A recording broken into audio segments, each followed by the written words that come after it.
please. Thank you all. It's great to be with you. This is a great American company, and thanks to the leadership of Donald J. Trump, great American companies are thriving once again.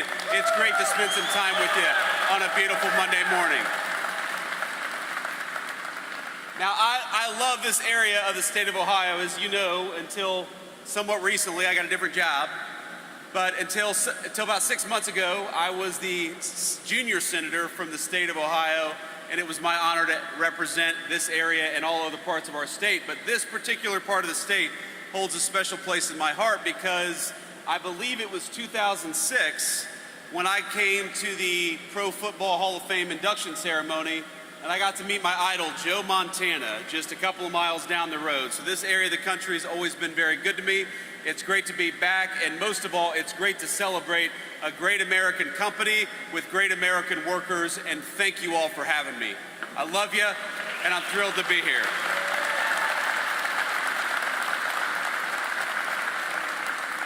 Now, I'm going to get a little tour afterwards, but I want to talk about what we're doing in the Trump administration to try to make it easier for all of you to do what you do, which is build a great American product, build a great American industry. And I know that a lot of you know a story I'm going to tell. I want to back up a little bit and just walk you through what was so true for many of us growing up in areas like Akron, Middletown, all across what people call the Rust Belt, but I think the Rust Belt is coming back to life under the leadership of Donald J. Trump. And you know, here's the story. You drive down the road, you drive past a beautiful factory, and you know someone who built a life in that factory. You know a grandfather, a father, a cousin, an uncle, somebody whose American dream was provided by the wages and the dignity built in that factory. And just as sure as you knew somebody who built a life in that factory, you remember the day that it was announced that that factory was going to close its doors. And it almost seemed like a week after that factory announced it was going to close its doors, another factory in Mexico or China or somewhere else in the world, that factory was going to open up. And we're all smart enough to realize exactly what was happening. Every time they closed a factory in our hometown, another factory opened up in a foreign country. And if you were anything like me, you'd ask, why the hell is this happening? Why is this happening to great American industry, to great American workers, where we are closing down in the United States and opening up in some foreign country?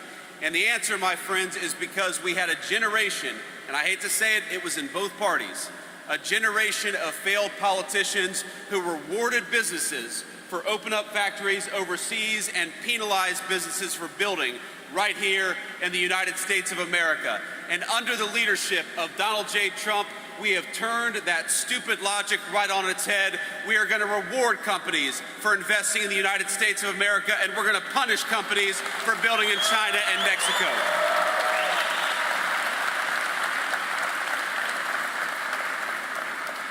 And you hear a lot of talk about the one big beautiful bill. I want to talk about the one big beautiful bill, but I want to talk first about the one big beautiful agenda, because it didn't start with a piece of legislation that was passed by Congress a couple of weeks ago. It started when Donald J. Trump took office and said, you know, if you want to build something in Mexico or China or some other foreign country and dump it into the United States of America, you are going to pay a big fat penalty. You're going to pay a tariff before you dump these products into our country. And you know what that did? That put the entire world on notice that America was back, and if you wanted to build and invest in America, you were going to be rewarded. But if you wanted to build and invest somewhere else, you were not going to be rewarded. And that put the entire world on notice, and it had to happen. Because for 40 years, while those great American factories closed their doors, we know what went right along with them. It was great American jobs, it was great American dignity, and it was great American wages. And we know that because we're making smarter decisions in Washington, D.C., we are going to reward all of you for the great work that you're doing, and we're going to reward American companies for investing in American workers, not foreign workers, for a change.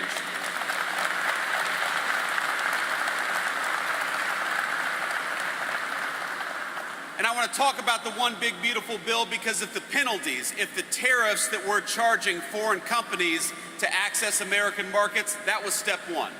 Step one was to tell every foreign company that if you want to access to American markets, You ought to build in America, otherwise you're going to pay a big fat tariff. That was step number one. And step number two was just a couple of weeks ago, where you saw the President of the United States sign the One Big Beautiful Bill. And here's what the One Big Beautiful Bill means for you in very concrete terms. Number one, we're going to see take-home pay go up in the United States of America, in this district, probably $7,000, $8,000 per family over the next 3 to 4 years. We're going to see your taxes cut. If that big beautiful bill hadn't passed, you all would have gotten a tax increase to the tune of thousands of dollars to each and every single one of you.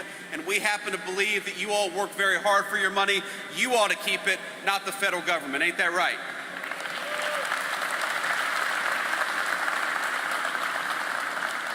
That One Big Beautiful Bill makes it easier to invest in American energy and American energy workers, because if you want to build and manufacture great American steel, we all know that it helps to have cheap, reliable American energy to build that steel with. So we're going to invest in American energy workers. We're going to drill, baby, drill. We're going to stop buying oil and gas from foreign countries, and we're going to buy it right here at home in Ohio and Pennsylvania.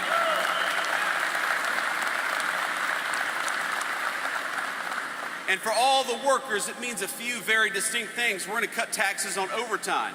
You know what it means? 25% of Ohio workers work at least one overtime shift a year. Raise your hand if you've worked an overtime shift in the past year. That's a lot of you. And every single one of you, when you work an overtime shift, the federal government is not going to take a dime at that overtime pay, because if you're spending hard hours away from your family, the federal government ought to keep its hands the hell out of your pocket when you're doing it. And that's one thing the Big Beautiful Bill changed.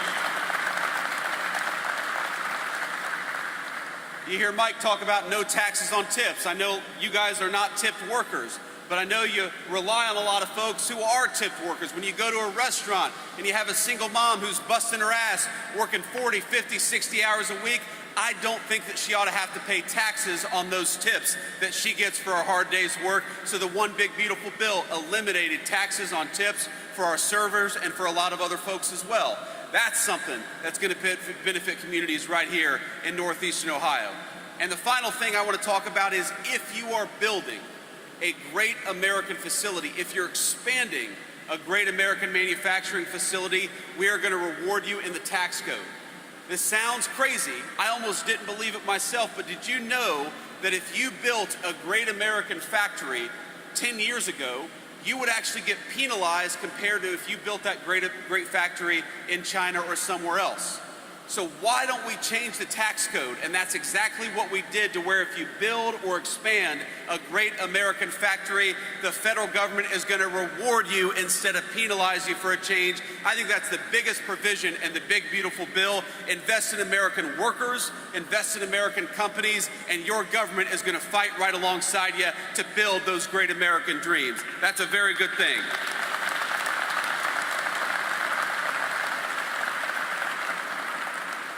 And you know, in some ways, my friends, it's so simple.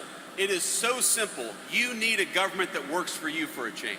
You need a government that makes it easier for your employers and for yourselves to invest and build wealth right here in the United States of America. You need a government that makes your life easier and not harder, and that's what the Trump administration is committed to doing every single day. So I'm going to talk one more thing about the Big Beautiful Bill, because even though it doesn't touch on manufacturing, it doesn't touch on this beautiful steel mill that we're sitting in right now, it does matter to each and every one of you, and that is border security. How many of us know somebody who has lost a relative, a son or a daughter, a mom or a dad, to the fentanyl that the Mexican drug cartels bring into this country, to the poison that we allow foreign criminal organizations to bring into our country? And so the Big Beautiful Bill includes billions and billions of dollars to secure our border, to deport those criminal migrants, and to allow the United States to take control of its country once again and kick those drug cartels the hell out of the United States of America. That's a very important thing, too.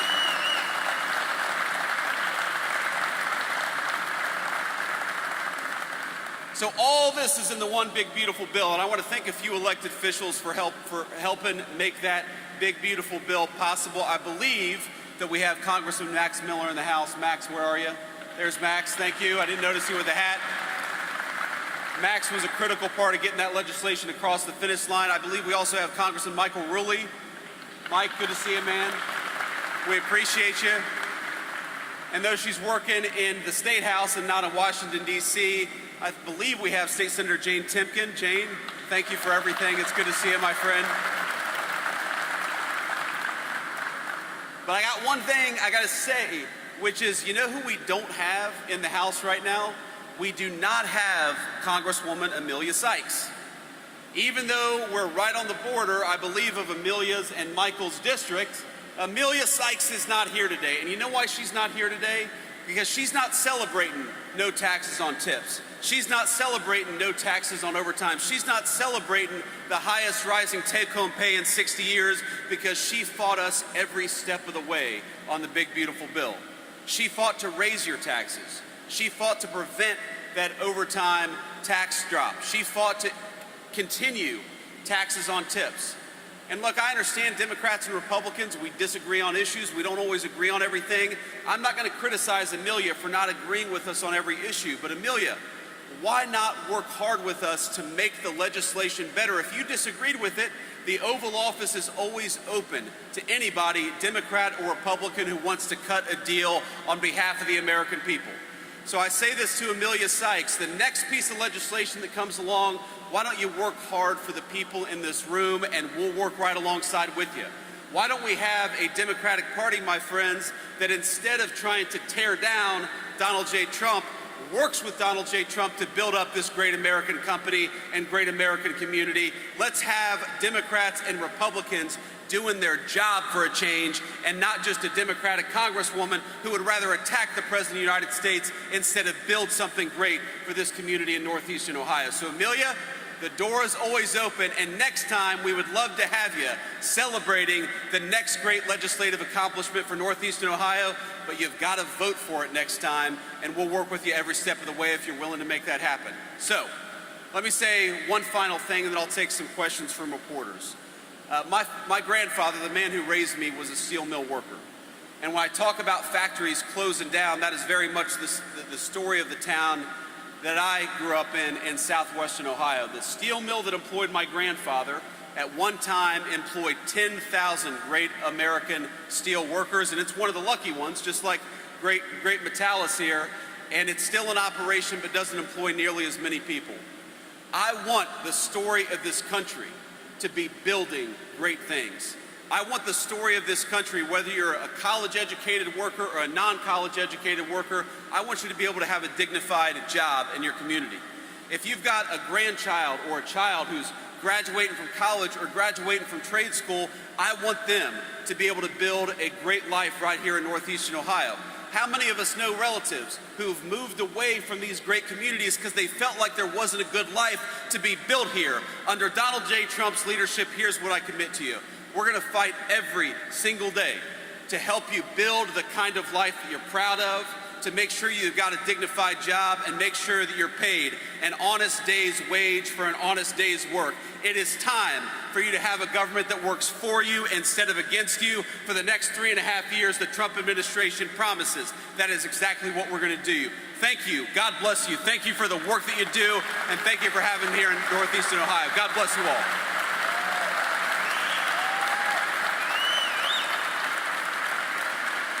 Thank you. All right, we'll take a few questions from the reporters, and then I've got a tour to get to, so it's hard. I've got a bright light. I can't see you, but if you've got a question, just shout it out. Henry Gomez, NBC News. Hey, Henry. How's it going? Mr. Vice President, you've talked in the past about there needing to be baseline provisions for people in need when it comes to health care. How concerned are you that this act could rip holes in state budgets, including this one across the country, with regard to Medicaid funding? And secondly, if you'd allow me another question, how concerned is the administration about the starvation and malnutrition reports coming out of Gaza? Yeah. So Henry, on the first question, look, we are very confident that the way we structured the big, beautiful bill is that a lot of what people are saying, that you're going to somehow see reduced health care outcomes, I don't believe that's going to happen for a second. We actually are increasing funding to rural hospitals. We're increasing funding to needy people. What we're not doing is we're not allowing illegal immigrants to collect the American people's Medicaid benefits, because it's going to bankrupt that program, it's going to bankrupt rural hospitals, and it's going to make it impossible for people in need to get the health care that they need. If you want to protect Medicaid, and President Trump certainly wants to, then the best way to protect Medicaid is to ensure only the needy get access to Medicaid, not people who don't even have the legal right to be in our country to begin with. So I think it's interesting that you have Democrats who are saying we want to take health care away from people. The only people we want to take health care away from are illegal immigrants, because we don't want them in our country to begin with. We want them to go back to their country of origin. It's really that simple. And when you do that, you protect Medicaid for generations to come, which I know a lot of people, Henry, who depend on Medicaid. We want to make sure they've got access to Medicaid, but you need smart politicians in Washington who are fighting to protect that program, and that's what we did with the One Big Beautiful Bill. It's another reason why I'm so disappointed that Congresswoman Sykes wouldn't vote for it, wouldn't even work with us to work on some of those provisions, because she certainly would have found an open door to the White House. And the second question you asked, Henry, I think was about Gaza, about the starvation of Gaza. Look, the president said this today. He said it yesterday. He's been very consistent about this. We are very worried about the humanitarian problem in Gaza. We see a lot of starving children. We want to make sure they get food. We also want to make sure that the thugs in Hamas that are preventing them from getting food are stopping that process. So we got to get food to the neediest people. We've also got to make sure that Hamas gets the hell out of Gaza and lets the food come into that terrible, terrible situation, because I don't know if you've all seen these images. You've got some really, really heartbreaking cases. You've got little kids who are clearly starving to death. Israel's got to do more to let that aid in, and we've also got to wage war on Hamas so that those folks stop preventing food from coming into this territory. And Henry, you know, it's an interesting thing, because you'll have people say, well, you know, we got to let more food aid into Gaza, and we do. And I know that our Israeli friends feel like it's kind of unfair, because they're waging war against Hamas. They would, of course, love to have food come into Gaza to prevent this terrible starvation. They say, well, you got to hold Hamas up to the same standard.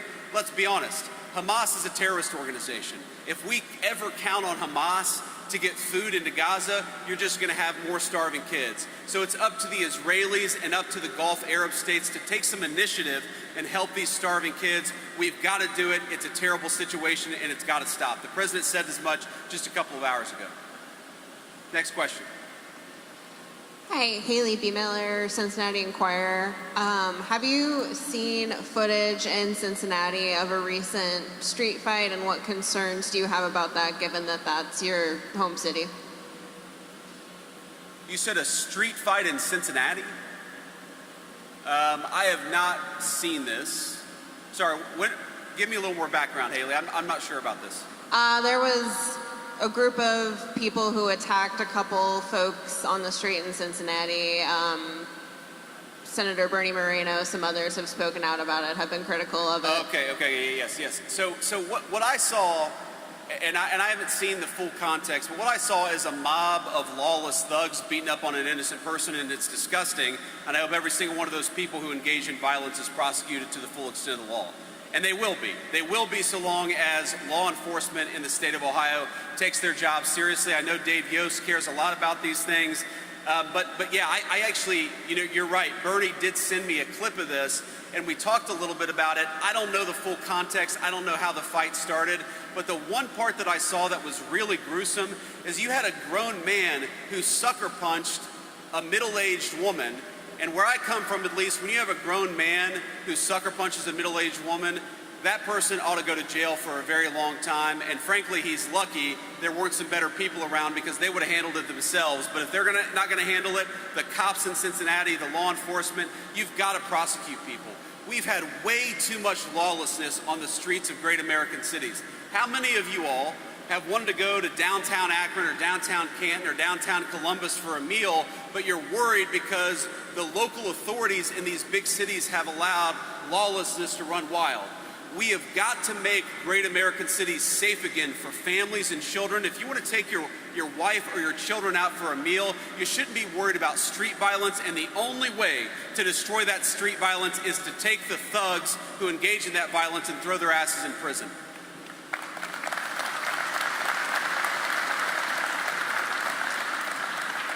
Thank you, Mr. Vice President, for being here. This is Rebecca Downs with the Daily Signal. I'm the Ohio correspondent. And I noticed you had a message for Amelia Sykes.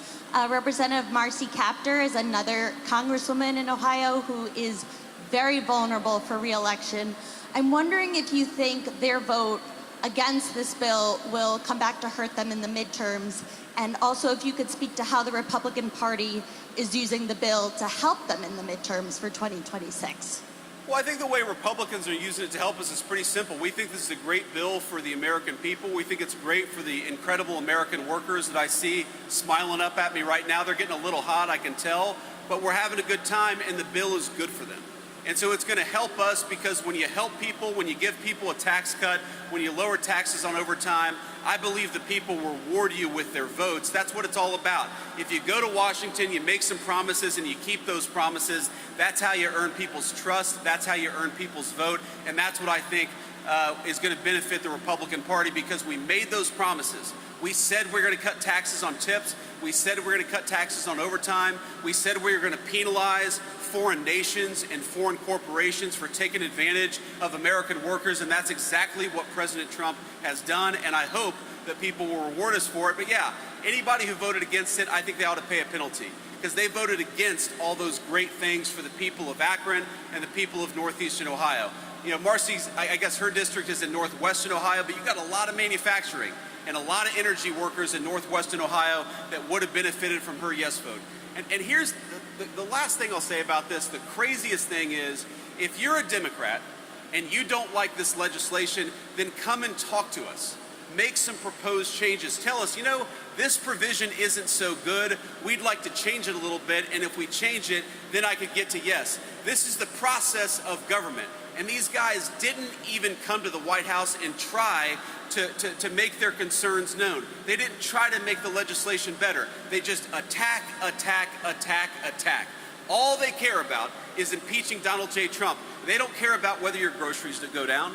They don't care about whether you get a raise. They don't care about whether you have a job next year. Their obsession in government is letting illegal aliens into this country and attacking Donald J. Trump. I don't think the American people should reward that broken style of politics, and I don't think they're going to come November of 2026.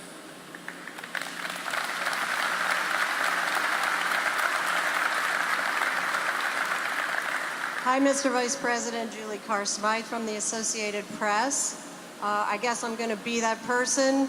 There are some protesters outside accusing the GOP of protecting pedophiles, and we're wondering what you think are the reasons the U.S. government should shield the client list of Epstein from the public, and what you have to say about any relevance to that here today. Well, let me say just a couple of things. First of all, the president has been very clear. We're not shielding anything. The president has directed the Attorney General to release all credible information and, frankly, to go and find additional credible information related to the Jeffrey Epstein case. He's been incredibly transparent about that stuff, but some of that stuff takes time. You've got to assemble that stuff. You've got to compile that stuff. You've got to redact some victims' names so that you protect the victims. But the president has been very clear. He wants full transparency. He's asked that from the Attorney General, and I know, because I talk to her all the time, the Attorney General is hard at work on that issue right now. But I think I got to make an observation that there's an interesting thing about this case that the American media seems to totally ignore. For 4 years, under Joe Biden's Department of Justice, the media didn't give a damn about the Epstein files or about the Epstein case. For literally 20 years, the story about this scumbag, and he is a scumbag pedophile, Jeffrey Epstein, he's dead now, but for 20 years, you had Obama and George W. Bush's Department of Justice go easy on this guy. They didn't fully investigate the case. They didn't show any curiosity about the case, and now Donald J. Trump is asking his Department of Justice to show full transparency, and somehow that's a criticism of Donald J. Trump and not Barack Obama and George W. Bush. If you want to criticize the people who aren't showing full transparency, you ought to go after the administrations that went easy on Jeffrey Epstein, the administrations that concealed this case for 20 years, and the administrations that failed to show full transparency. Donald J. Trump, I'm telling you, He's got nothing to hide. His administration has got nothing to hide, and that's why he's been an advocate for full transparency in this case. He's going to keep on being an advocate for full transparency, but while we're focused on that case, Donald J. Trump is also worried about making sure these great workers get more take-home pay and better jobs, and that's the focus of the administration. Thank you.